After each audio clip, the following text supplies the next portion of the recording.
What is the Lemon Law?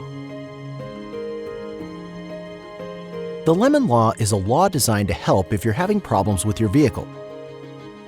These problematic vehicles are referred to as lemons, and their problems impact their use, value, or safety and cannot be repaired after multiple attempts.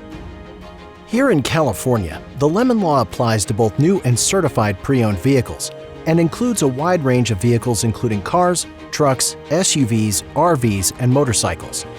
Under the Lemon Law, if your vehicle is considered a lemon, the manufacturer is legally responsible to either replace the vehicle with a comparable one, refund buy back your purchase price in return for your vehicle, or, if you prefer to keep it, provide you with a suitable cash settlement.